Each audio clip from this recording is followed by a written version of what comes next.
what you're seeing now is these young players, these U20s and these Falcons, come out who have had super intense training and competition, decision-making required for them that puts them at a level that they are just better. We're going to see so many players, as long as we get this NCAA thing to work, we're going to be seeing great players come out of this program. And then we're going to say, we're going to be back, the United States, we're going to be back at the top level because we're finally developing players from multiple collegiate programs who, at 19, know what it's like to play high-stakes rugby. Alex Goff! Welcome to US Rugby Happy Hour. Unfiltered interviews with the biggest names in American rugby. The Chicago Hounds cap off a perfect season. And Team USA make history in Paris. USA Rugby is heading to Australia. Get ready. Pour yourself a drink. Pull up a chair. Let's go. Hello and welcome to US Rugby Happy Hour. I am Bill Baker. This is John Fitzpatrick. John Fitzpatrick, how are you doing on this glorious day? Bill Baker, I'm doing great on this glorious day. This glorious day. It's glorious for many reasons. One, the sun is shining in more parts of the world than not, I'm assuming. Okay. And we have an amazing guest on today who we've had on before, and the dude is up there in stature as far as the rugby world goes, and I'm sure as a person as well. So Alex Goff joins us in just a minute. Excited about that. Excited to talk to him about his weekend also. Big weekend with him too. Also, something exciting to briefly touch on, Fitzy. Our interview with Scott Lawrence just a couple weeks ago is now our most listened to show this season. Woo! I won't go exactly how many numbers you get, but this year. Now, Bella Vogel is now number 2, so let the wait on getting her, it's really close, which I think is great because we got a young crowd that listened to Bella's interview and parents and friends, I'm assuming, and also, demographically in 20s and 50s in that area for Scott Lawrence. So it's good to get that good spread, which is fun. So I don't know, Bitsy, it's fun to see those numbers. Also, I wanted you to get a chance. I know you haven't seen it in person, but there she is. Whoa. There she is. It's That heavy, looks dude. real. Did you earn that? It looks real. Did you get that in a pawn shop? Yeah, $20. It's a great deal. Congrats again, of course, was it daytime memory for soap? Or that's your real job? That was no, that's a Tony. I got a Tony. No, that's Broadway.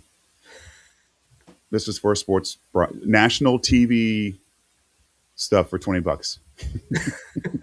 All right, enough of me. Let's get into it. Listeners, please follow, and subscribe to this podcast, and leave some comments in the YouTube channel page or on the podcast as well. Love getting more and more listeners, and the number's ticking up, which is because of you guys. I appreciate that. So let's do it, Fitzy.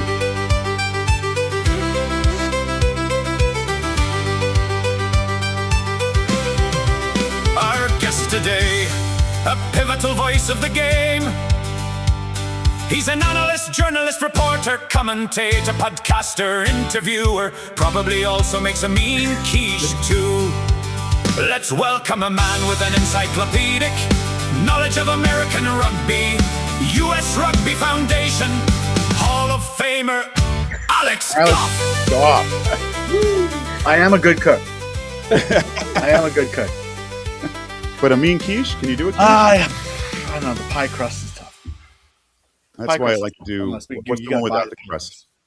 What's the one without the crust? That's a frittata. There you go. Thank you. What the heck is a quiche? What the heck is that? Eggs, pie. Anyway, first of all, we're not here to talk about cooking, although we could later. We could. Congrats, Alex, Thank on you. becoming a U.S. Rugby Foundation Hall of Famer. Inducted with some big names like yours as well, of course. Alex Mackleby, Bill Sexton, Carissa Heffernan, to name a few. What a weekend, man. Great. Congrats. I have some hardware too. I got a ring. Oh, wow. So how about that? Right. I can do that. When somebody says, why do you have that opinion? And just go. That's what I do with this. I bring this up. Exactly. Just unleash it. Thump. Yes. Great weekend. Fantastic. Thank you very much for that. And it's still a bit overwhelming. It's still a bit like, what am I doing with these people? and things that they've accomplished. But it was a chance for me to thank some people.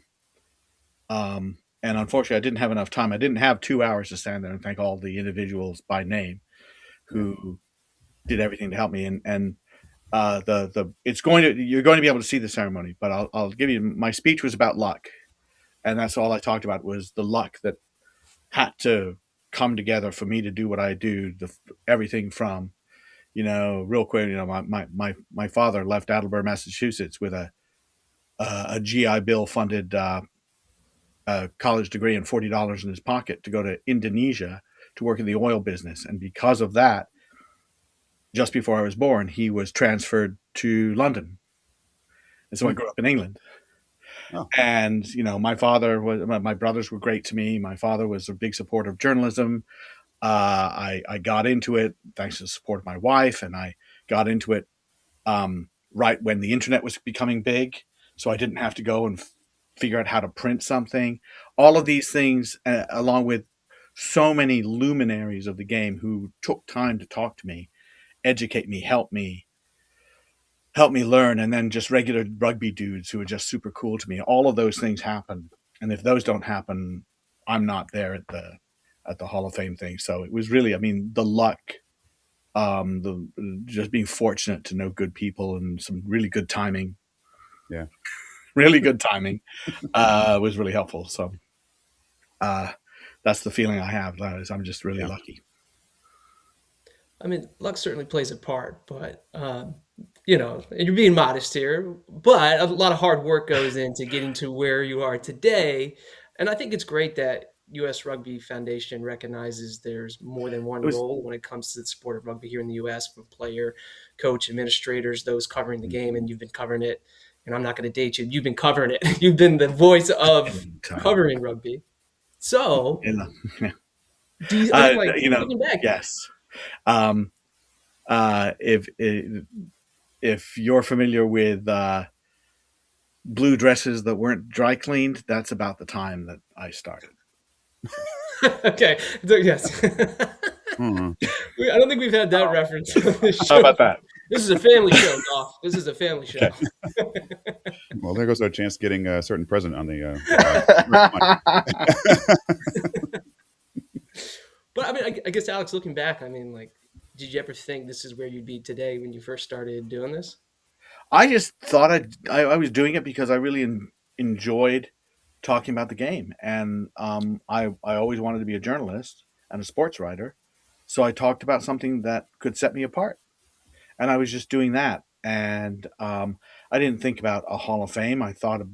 Eventually I thought about, I'm going to make this a career, and I'm going to make this pay for itself, or I'm going to make this not cost money. Then I'm going to make it pay for itself.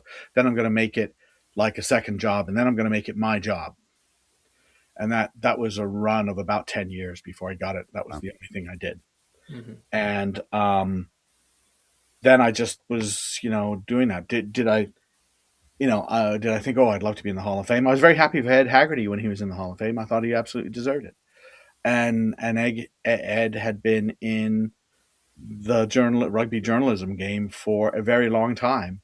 Again, battling, swimming upstream for a very long time. So I don't know if I looked at it and said, I would like to be there someday. I've been to a few of those ceremonies, and I made a joke about it, sort of, but I have sat there thinking, I wouldn't have said that. I wouldn't give that speech, right? So, but it's a lot harder when you're up there. So, yeah. Oh, that's great. But what's amazing to me also, Alice, you were still doing your gig. You didn't take the weekend off. Well, no, I got stuff to do. I got stuff to do. Yeah. So obviously, USA 15 against Argentina 15. Still got to do that.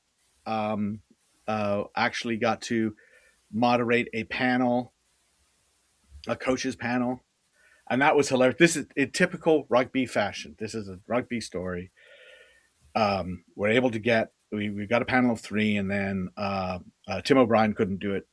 He had a family issue come up, and I'm there, and I'm going to say, Kevin, you hear Tim can't do it? And he said, yeah, he just called me. And I said, well, do you need somebody? He goes, yeah. You know somebody? I go, yeah, coming to see me. Well, can he do it? Because we'll find out when he shows up. So Evan Wolin, very good friend of mine, teammate of mine in the Bud Bay Rugby Club, and very smart and a coach at Claremont Colleges. And I just I volunteered you for something. And he's, being that he's former military, he says, do I have to shoot someone or be shot at? I said, no. He goes, okay, what is it? Are you going to be on a coaching panel with me? He goes, really? I go, yeah. What are we going to talk about? I go, I don't know. Let's just figure it out as we go along. And he fronted up, right, and did his job, and it was fantastic. And as with Dan Arbesnick and Irene Gardner, and that was super cool. But that's such a typical rugby thing, right? Hey, I've got you doing something. What is it? Don't ask questions. Let's go. Yeah, we need you to play hooker for 30 minutes. Right. Well, yes, exactly. Well, so Alex, that panel was, how great coaches coach. So Yeah. and you've been around some coaches, some good ones, some bad ones, presumably. We won't name them. But what makes a great American rugby coach? And how do we develop more of them? There's a thing going on. I have been as a coach, and I have to say, without too much hubris, I think I'm a pretty good coach. I think I'm a pretty good coach at certain levels. I coached freshmen in high school, and I coached girls high school, and I thought I was pretty good at that. But we can be guilty of acting to be seen to be coaching, yelling out a play really loud, making sure everybody in the sideline knows I didn't tell them to do this thing that they just did and they screwed up. Right? I've done that. I've done that thing. I remember, to my shame, one time we were playing poorly. Girls team I was coaching, and we weren't playing well. And then suddenly they ran exactly what I wanted, line out and maul it over, score. And I walked by. Amazing what they can do when they do what they're coached to do. And I walked away going, what a jerky thing to say. Come on, man. Come on. They know you're coaching, right? The parents and all of that stuff. So a lot of the yelling. And then this past season, another quick story. We had a game, St. Ignatius freshman against Gonzaga freshman, third half. So these guys who don't play an awful lot, and these two boys need to work on their fitness, need to work on their effort level, two props, and so I'm yelling at them the whole time, encouraging but super loud. Come on, up you get, let's go, just bam, all the way through. And they played really well, and I felt really good about that. And I felt that and then I mentioned later, just so you hear me yelling at you, and they go, nope. Didn't hear a word. So pull back. The ones I like are analytical. They are supportive. They don't yell from the sideline. They can yell, right? You can say something and be encouraging and all that stuff. But I've done a lot of record half times, and halftime is not generally to motivate, unless sometimes like you're playing great, let's just keep it at them, right? But a lot of times, one of my favorite is actually Canadian, Tyler Leggett at Upright Rugby. He's so great. And he comes in with a clipboard, and he'll just go, okay, tackle height, right? Okay. And then that's it. You know what I'm saying there? Tackle height, right? Okay. Spread on D. Okay. And it just, all of that's great. And I think that if you do your coaching and you're intense and you're informative and you're intelligent through the week, you do not have to be screaming this stuff at game time. Yeah. You do not have to be yelling at the ref. The ref is the ref you've got. I've often had gentle disagreements, more like, hey, man, halftime, what were you thinking? There was this thing over here. There was this breakdown. And he goes, oh, I think, and he's like, he hadn't rolled away far enough. I go, oh, okay. Agree to disagree. Anyway, that's it. Yeah. Because, and maybe he changes, maybe he doesn't. I don't know. But I can tell you, they can show NFL films of, say, John Madden screaming on the sideline when he was a coach of the Raiders. That wasn't John Madden. Wasn't what made John Madden a great coach and like the highest winning percentage in NFL history or close to it. It was those day-to-day contact moments, the things he did during training, the things he did in film sessions, that got inside the players' heads that made him a great coach. And I think that that's true with a lot. Hey, so Nick Cage is playing John Madden. No, That's the next yes. movie coming out. Who I plays saw the Alex trailer. Goff? Oh my God. uh, w- yeah. Okay. 5'7" ish, dark hair, right? Gray, nice oval face. Tom Cruise, obviously. Oh, I see it. Totally see it. Absolutely. Killed it. You have to do your own stunts, though. Yeah. Right. Oh my God. All right, Alex, let's get into it. One of the big reasons why you earned this honor as a Hall of Famer is because of your coverage of the pathways, college, youth, and more, of course. Yeah. So let's go. Let's start at the highest level. What is the state of pathways, youth rugby in the United States? Are we going in the right direction? Well, there's a lot of confusion. Yeah. It's like how do I get my player noticed and evaluated and seen and moved up? And that question is difficult to answer. Partly it's geography, massive country. You are where you are, so if you show up at a team, high school team, and you're really good, but your high school team is kind of confused and not very good, how do you break out of that? There's going to be a hire coming up on pathways, which I think will be a very good one, because the hire is looking at breaking down that into regions and trying to use what we used to have, the old ITTs, or the territorial thing, the local area union up to the territorial. So you're using local coaches to evaluate talent and bump them up. And then there's a consensus of evaluating talent. This guy over here is a fantastic rugby player. He should be up here, or she should be up here. So it's not just one person going yes or no and yes or no. And you had Bella Vogel on them, and I'd heard people when she was younger, a couple of detractors going, she didn't have it there. And I'm like, have you seen her play? Are you crazy? But people have their opinions. But overall, the consensus in Pennsylvania, because I went to a tournament, she was 13. They said, you've got to talk to this girl. She's amazing. The consensus was she was fantastic and she was going to be fantastic. So I think, are we moving in the right direction? I think we're moving in the right direction towards getting in the right direction. I think that if we can regionalize stuff a little bit better, if we can, if we listen to the people who are on the ground.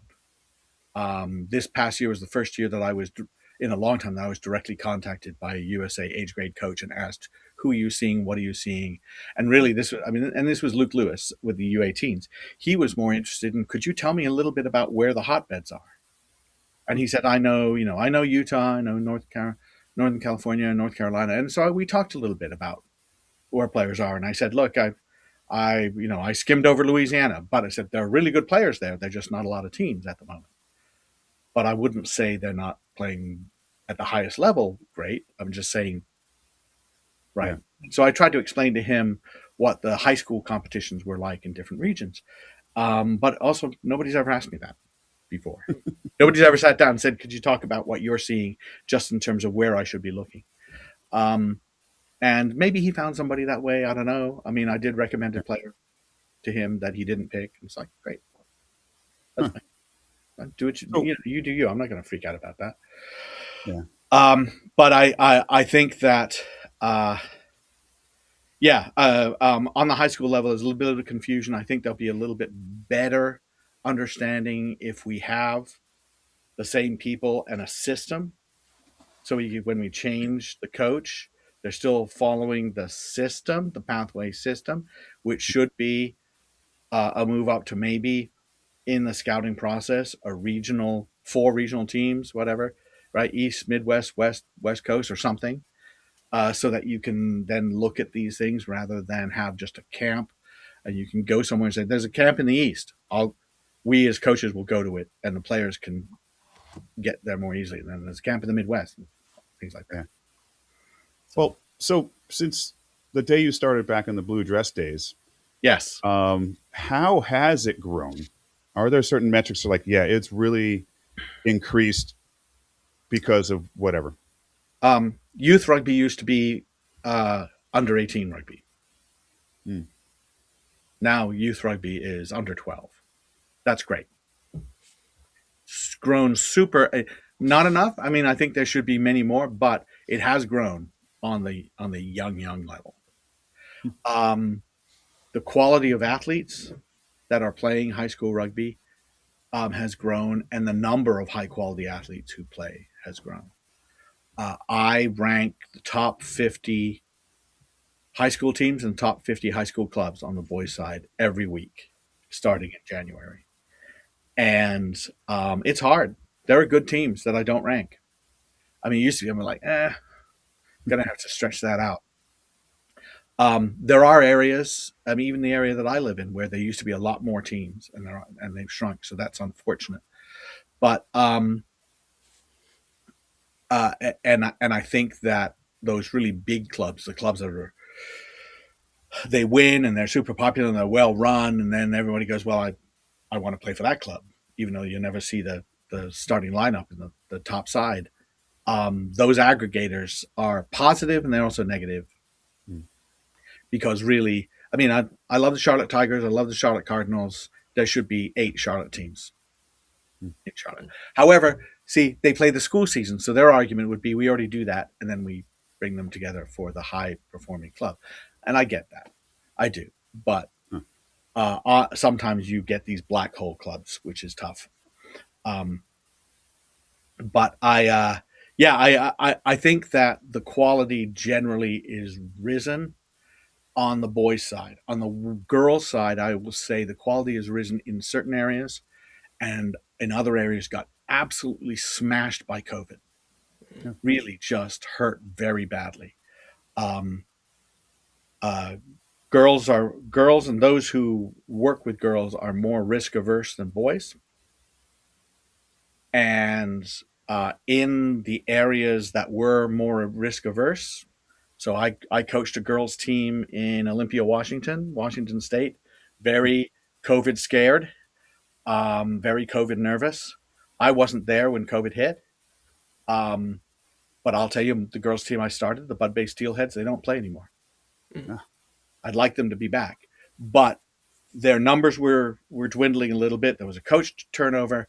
COVID hit, not playing for 2 years where they did nothing. And then even the third year, everyone's like, should we? And he's like, are you kidding me? Come on. We're fine. Go outside, get in the sunshine.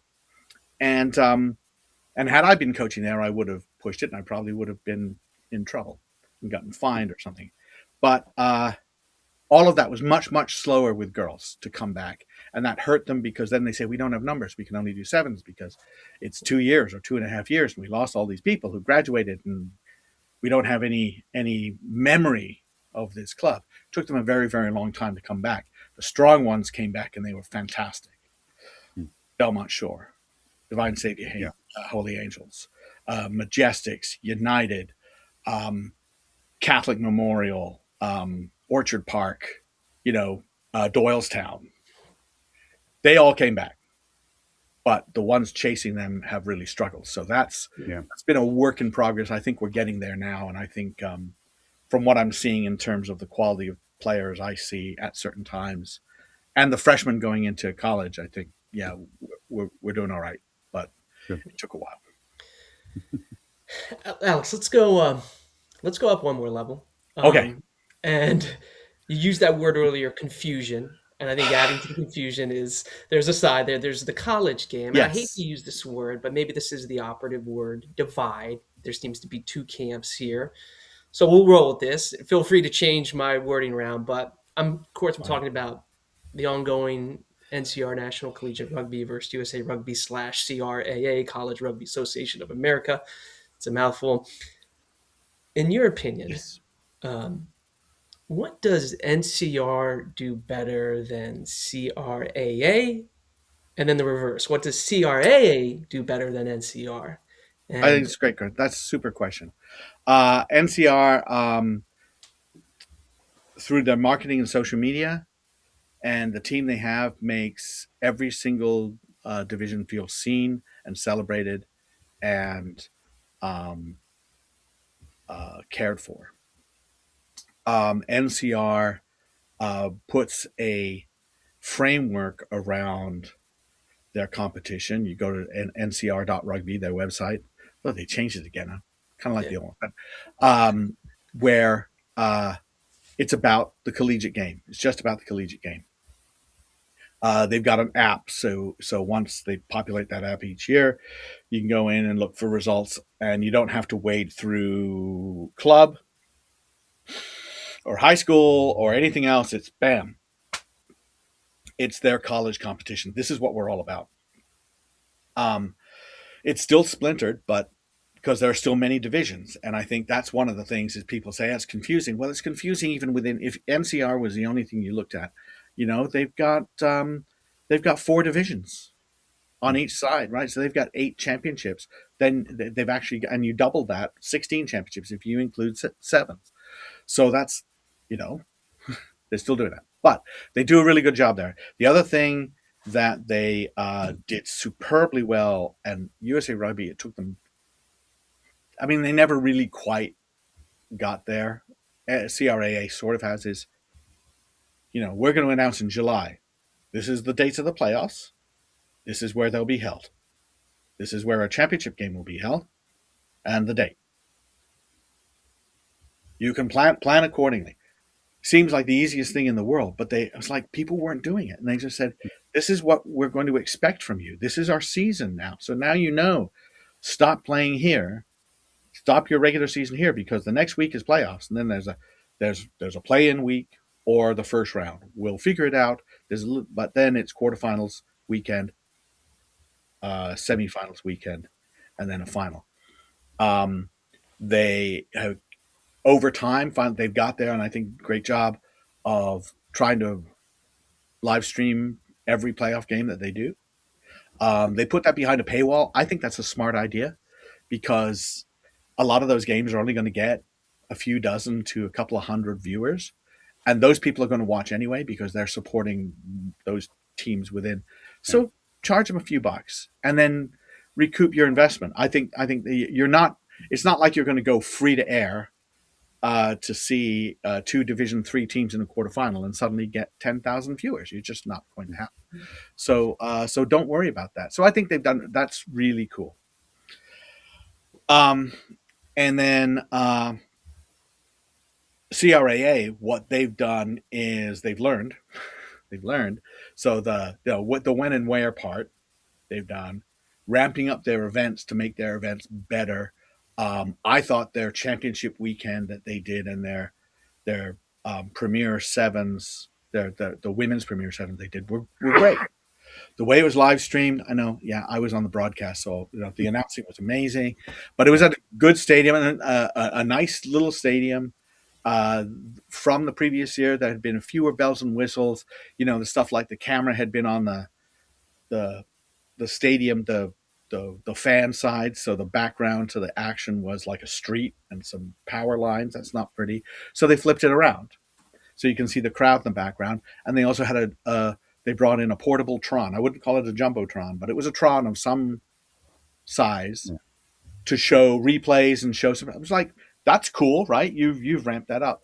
So they've worked hard to try and do a little bit better job on that. The other thing that CRAA does is they have the best games. They have the best teams, especially on the men's side. On the women's side is NIRA. But if you're talking the men's college rugby, the best teams and the best games at the highest level are in CRAA, and there's no doubt about that. Yeah.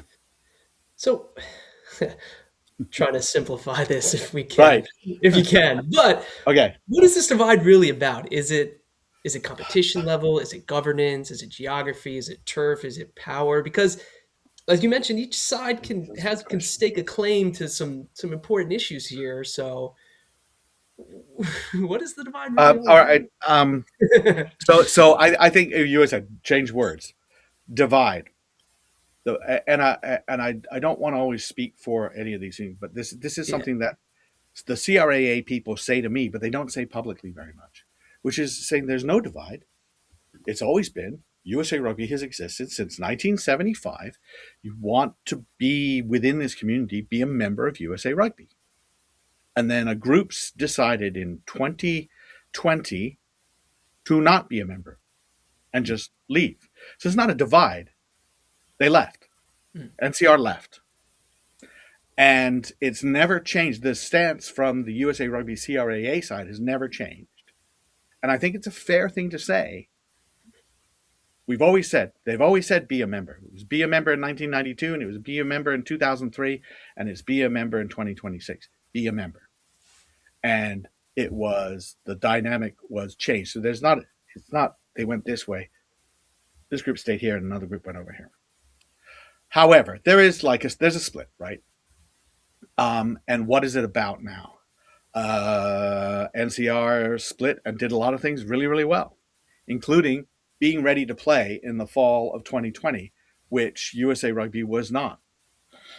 And coming up with some competitions, which USA Rugby, as an institution reporting to the USOPC and things like that, they just weren't in a position to say, along with their bankruptcy, by the way, their financial problems, they weren't in a position to say, yeah, we know we can play and have a competition in the fall. And the NCR said, yeah, we can. And because of that, a lot of people said, all right, well then great, we can play. And, I've talked with Jeremy Treese and Steve Hyatt and Steve Cohen and all these people at NCR. And they say, look, the number one thing, and this has been a split in opinion for a long time.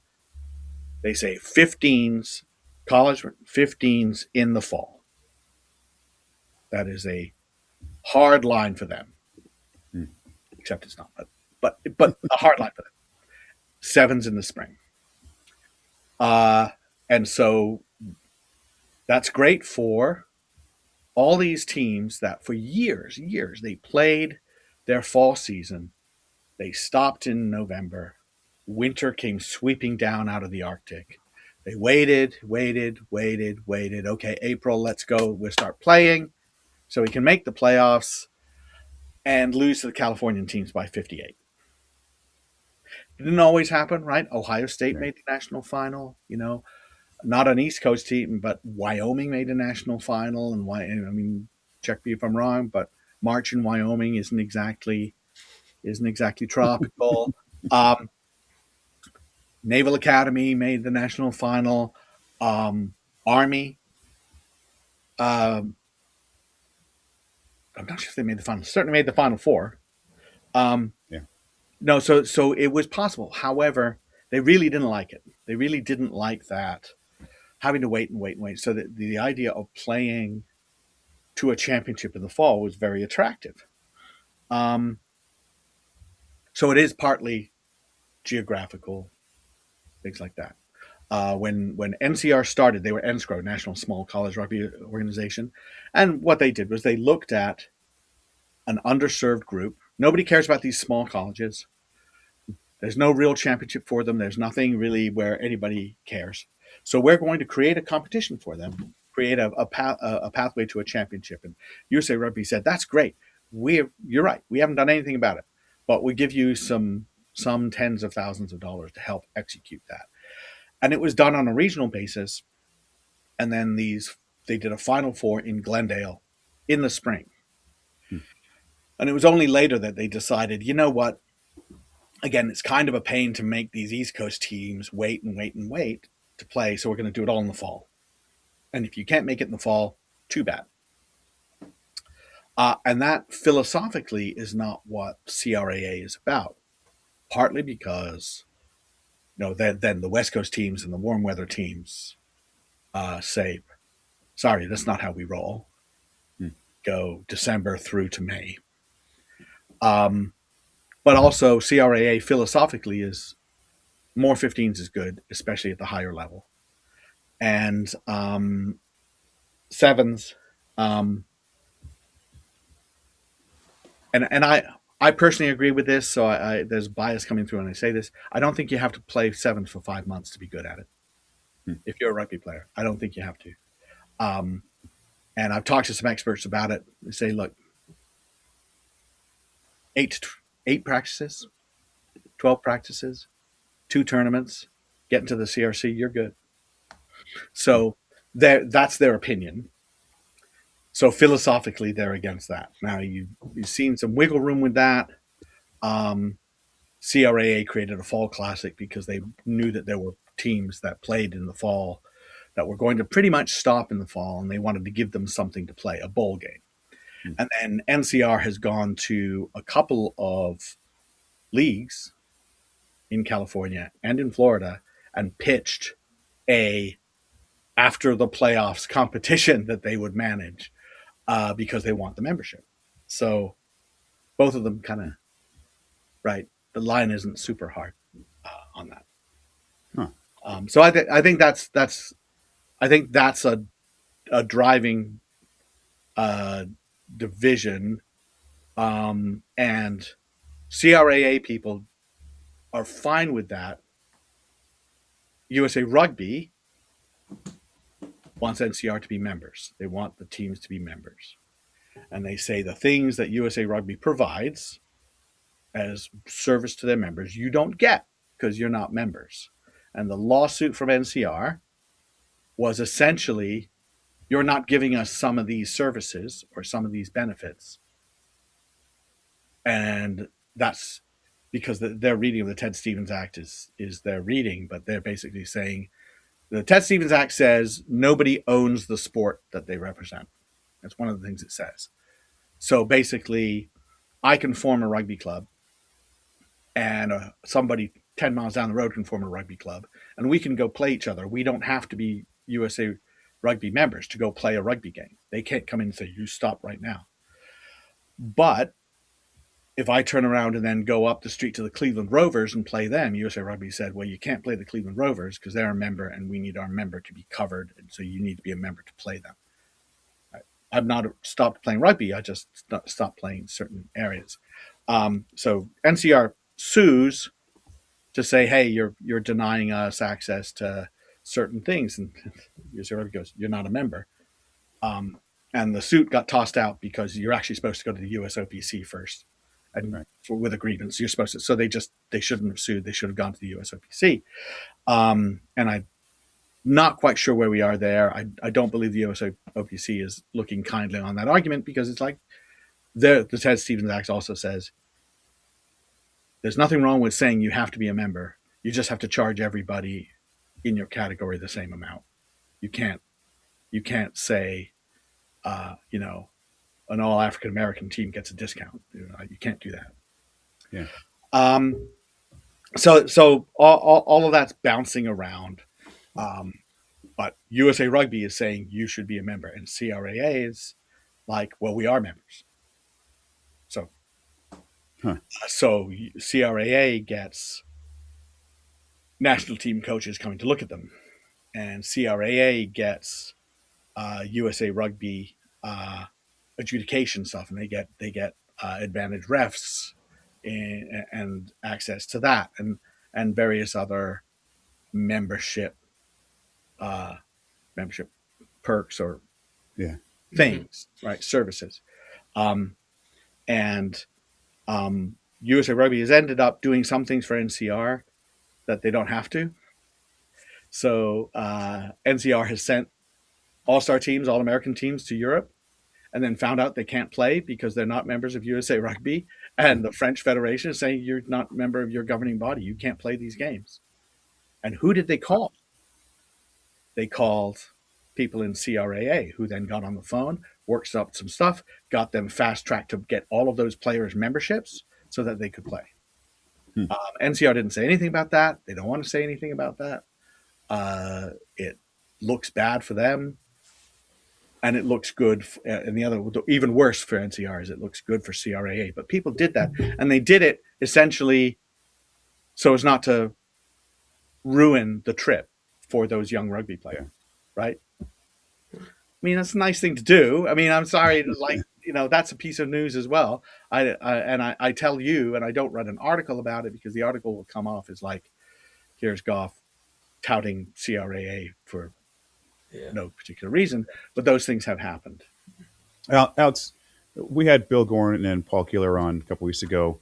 One question I wanted to ask them, and I forgot, and maybe you know, with World Rugby's involvement in CRAA's partnership with USA Rugby, are there any domestic qualified issues for players? Like, can they still recruit overseas if they do, and will that impact any kind of funds? I don't think they. I don't think they're going to tell anybody they can't recruit from overseas. They're not going to tell.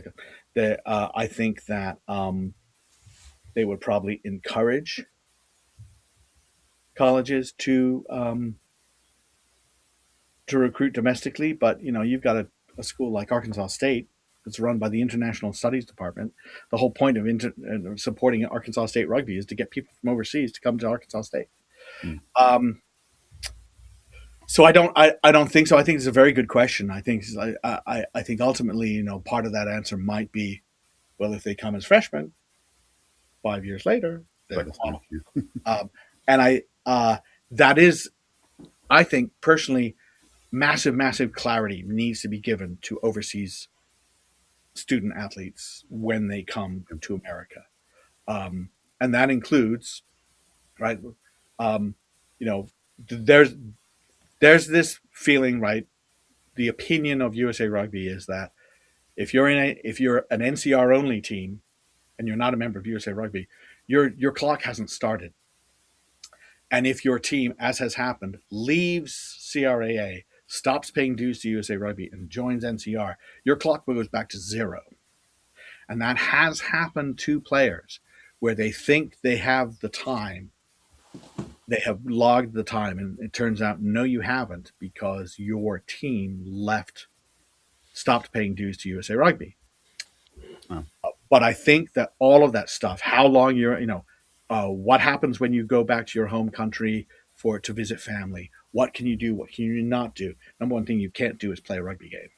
You can't play a rugby game for your home club when you go visit your parents. But all of that has to be super spelled out, and I don't think enough coaches do it, and I don't think it's spelled out enough for every player that they understand.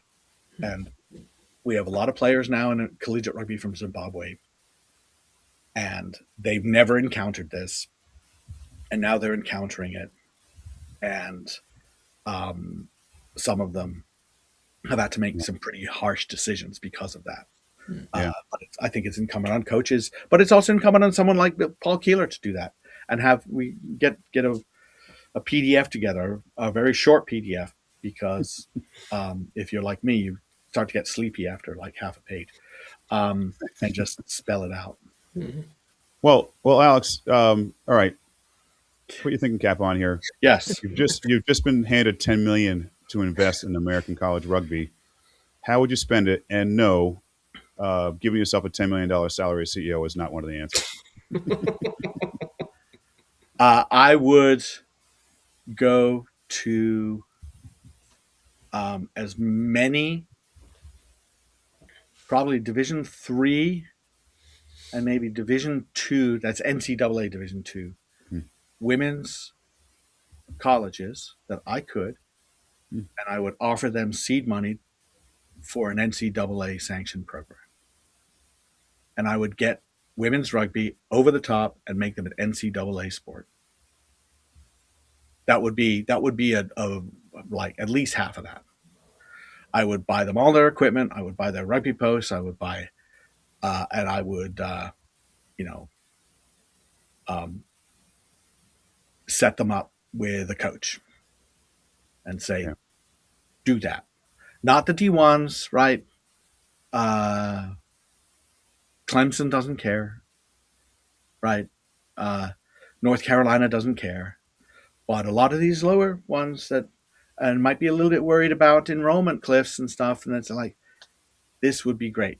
And especially I would identify on that list those who are woefully Title IX non-compliant to do that.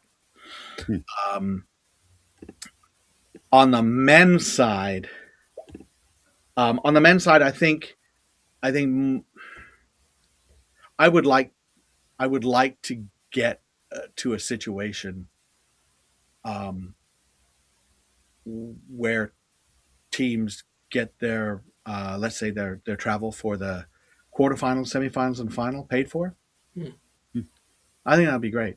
I mean, just and really more. I mean, everyone's like, "Oh, Cal can afford it." Like, yeah, maybe they can, sure, but somebody else can't. You know, coming out of nowhere. You know, if Sacramento State hits lightning in a bottle, how are they going to afford a last minute flight to the semifinals? Those sorts of things, I think. Funding that or funding sort of get back to the old territorial championships. So we used to have college territorial championships, something where we can say that and say, pick your team, we'll get you there. We're going to go play in Denver. Bam, we've got you all coming. I would like to do that. Well, Alex, we have some really big news for you. We have here a check for $10 to start your investment fund. There we go. That sounds good. Sounds good. Alex, let's popcorn around here a little bit here. Yeah. Let's cover CRAA 19 U19s. They were in Mexico recently. They Yes. went down there, ran up some maybe lopsided W's in that competition. Many people asking, right, was that the best use of resources or competition level? You recently produced a video, explaining or talking about whether or not it was worth it. For those that didn't see the video, what was kind of like your main point about it? Yeah. Yeah, a couple of main points. One, we've always been there at that tournament. We've sent a USA South team down, and then we sent a USA under-19 team. And interestingly, this CRAA team did better than those teams. Those teams have done extremely well. This one just wiped the floor with everybody. But you can only play who you can play. But my feeling overall is, at some point, you're a citizen of the community. Canada never goes to this. And that's throwing direct shade at Canada. You should go. And Guyana used to go. We don't see them there. And Bahamas used to go. They're not there. But the USA could look and go, ran, losers, not very good at rugby. We don't care. Or they could say, we're a citizen of this region, and we support that, and we support Mexican rugby. And I mean, I got pulled aside by the coach of the Mexican U19 team, who wanted to ask me, look, can you help me maybe find some Mexican Americans for the U19 program in the future? I said, absolutely, I would love that. I would love that. If Mexico's U19 team was really, really hard to play, fantastic for everybody. Because I think that's good for American rugby, and Canada being strong is good for American rugby and all that stuff. But they should be a citizen of that group and send a team. And if we're going to go send a team of what? Well, what are we going to do? We're going to pick the under-19 team and say, sorry, you're too good. Let's pick another under-19. No, I think you're too good too. And then we'll pick the third team and send it down. No, we're going to show them that respect, which is what rugby is about. We're going to go and play our hardest. By the way, yes, we were way better than you. Here's why. Here's what was going on here. And if you want to talk about it, and I hope that this happens, if somebody comes up and says, right, you just absolutely monstered us in the scrum. How did you do that? So I would say we're a citizen of North America in rugby terms, and we should show up. Yeah, good. Well, look at the women's side, Alex. You know, the Falcons team was just in Spain, Yes. 1-1 with them. I think the future looks good for the women's Eagles. I think they're going in the right direction. But in your opinion, what is it about this year's Falcons or U20s that maybe excites you for the future? So I think we're going to see a new golden age in women's rugby on the international level. And the reasons are Life University, Dartmouth, Harvard, Lindenwood, etc., Sacred Heart, etc. Life University is their own animal. They're never going to be in NIRA, by the way. Anybody who wants to ask that, stop asking. They're an NAIA school. They're not going to be part of the NCAA. Don't even ask. Life needs to find competition that's correct for them, but they are a high-performance development program. Everybody else, those teams in NIRA are playing super, super hard games. Anybody, look, I've watched it. I am a intense watcher of rugby, and I feel like I can watch a game and say this is a good quality game, this is a poor quality game. The quality of the NIRA games compared to any other college game, with if Southern Nazarene is playing Wheeling, that might be the exception, and even then, the quality of those NIRA games is far and away better than everything else in women's college rugby. And yes, you can point to someone and say, well, what about this player? She came out of here. A special player can come. But what you're seeing now is these young players, these U20s and these Falcons come out who have had super intense training and competition, decision-making required for them that puts them at a level that they are just better. And coming out of COVID, now we're a few years out of it. So I'll give you an example. Madeline Hubble, who's from where I live in Cleveland. She went to St. Joe's Academy, great program, private school that has a rugby team, playing in a really high quality. They played at the Midwest, they played it at the national tournament, and playing at states, playing tough teams all the time. She had like 8 or 9 probably really tough games as a senior. Goes to Harvard, championship program. She's good enough to be a starter as a freshman on the championship team, but then they're playing super hard games, and then and she's like a lock, maybe a 6, sometimes an 8, usually a lock. Then she goes and plays number 8 for the U20s, and everyone's going, who the heck is this? This is somebody who's been developed through iron sharpening iron all the way through. We're going to see so many players, as long as we get this NCAA thing to work, we're going to be seeing great players come out of this program. And then we're going to say, we're going to be back, United States, we're going to be back at the top level because we're finally developing players from multiple collegiate programs who, at 19, know what it's like to play high-stakes rugby. And I see the exact same thing, and I was actually making a note of that. And speaking of those who are already making a splash, Alex, I mean, we discussed Bella Vogel earlier, who you've been covering since she was like 13 or something. On the women's side, Life University side, and then the men's side, Don Pisak, not a kid anymore. He's a vet, even though he is young. Right. Who else? I mean, give us a couple of examples of the men and women. Who else should USA Rugby fans keep an eye out for? Well, Spencer Huntley is in camp with the USA team. Had a real nice chat with him. I haven't posted anything from that chat, but he's got the right attitude. He's there to learn and things like that. You look at some of the players that came through the youth organization. Jaden Williams, really big fan of his, out of St. Edward, and then at Ohio State.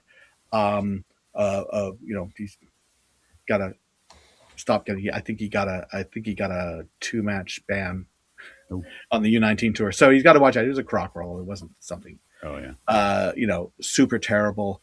You look at,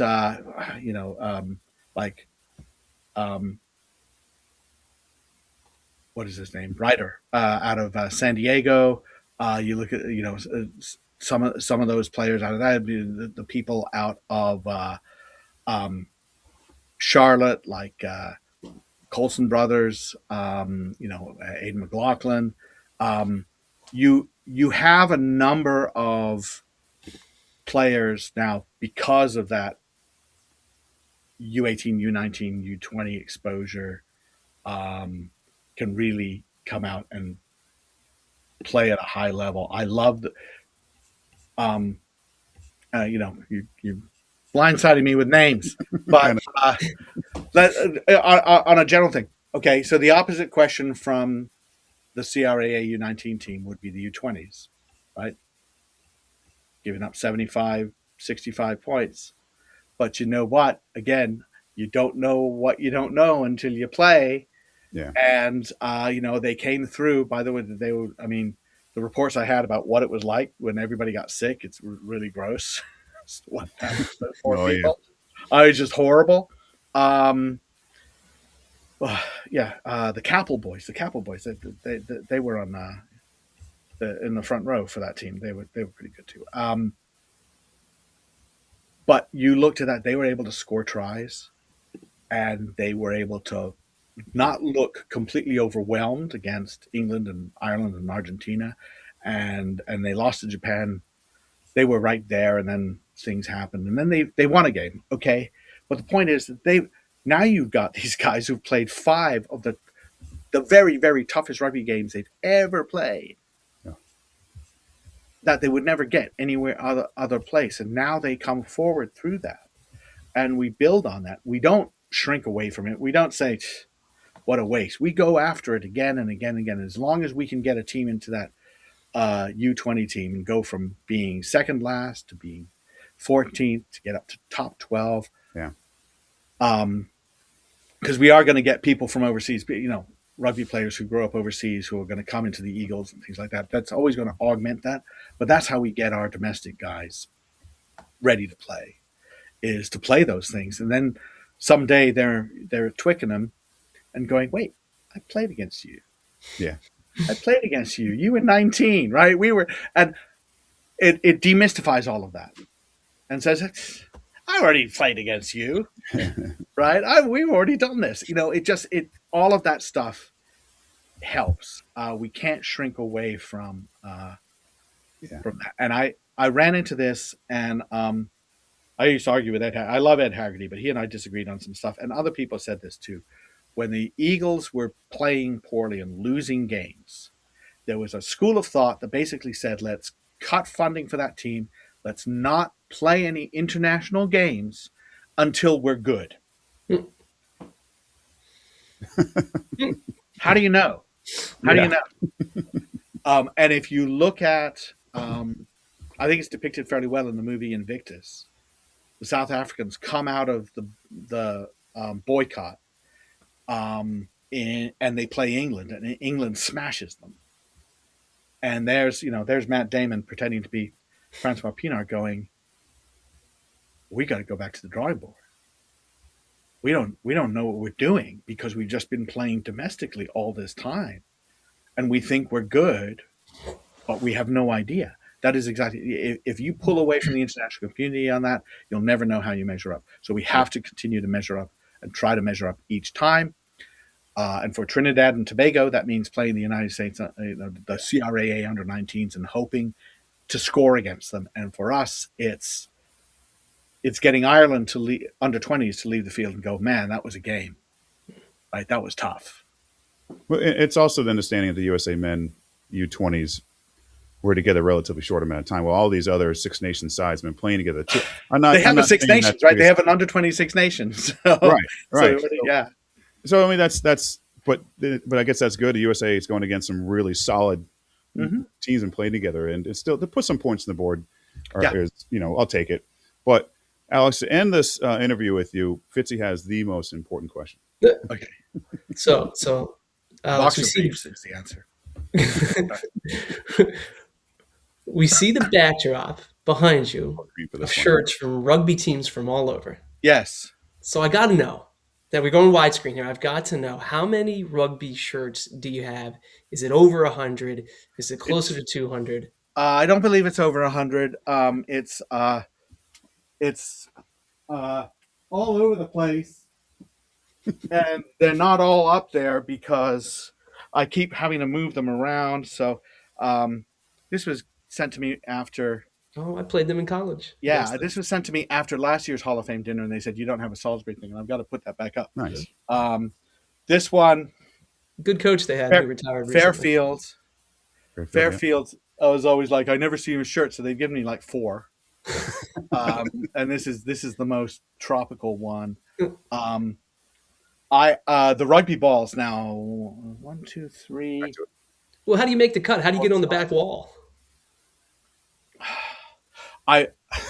It's not, I don't cut anything. I'm actually trying to make a second studio. So when I just want to film something quick, I just have it there. So some of them are up there. I have some of them in movable modules. So when I'm talking about CRAA stuff, I get a CRAA thing. If I'm talking about NCR stuff, I have my NCR. I actually have 2 NCR balls. I have 2 NCR balls, but I also have. Whoops! Of course, I just dropped it. Damn it! Dang. Knock on. Yes, knock on. That's actually a big joke among the coaches I work with when I knock them on. Then I have my CRAA ball. So I don't, so I have maybe about 25, 30 rugby balls. I don't know, 50 shirts. I love this one, the Fighting Cohogs. I just think that's hilarious. One of the first ones. And, not to bring the mood too down, I'm going to nod to my late wife, Jennifer, because it was her idea.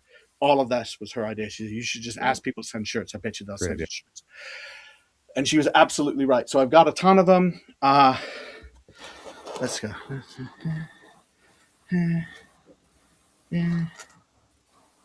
Wow. And then actually here's a movable module. So I do that, and this one I was just draped over the top because what was this? San Jose State. I just wanted to get that in there. So I do have that, and another move. This is a CRAA movable module because it's got UC Santa Cruz and it's got West Point on there. So and then I didn't go all the way the other direction. Oh, there's more. There's more, right. A little bit more. And the brand. We'll be talking about that in my advertising. The branded rugby balls, but yeah. Well, we didn't mean to turn this to an episode of Cribs. It's pretty much that. Absolutely. And I even got these little pins. I've got U.S. military and U.S. Air Force Academy. And Scott Lawrence gave me this, which was a moonshot patch. Yeah. Oh, nice. Which was very nice of him to do that because just apropos of nothing, he just sort of said, "Here, we want you to have this," and I thought that was pretty great. So anyway, so yeah, I've got a bunch. And if people are upset that I don't have their team, my address is on the Facebook page. Yep. Just send it to that address. It's right there. And if you can't reach Alex, we have studios too. Hey, Alex, speaking of Facebook page, how can our listeners and viewers find you? Thank you. Goff Rugby Report would be Instagram, Facebook, and X.com. YouTube, Goff Rugby Report, or GRR Quick Taps, which is my second one, which is really just when I do an interview, 3-minute interview, I just throw them all up there. So if you can't find an interview and I interviewed you, it's probably there, hopefully.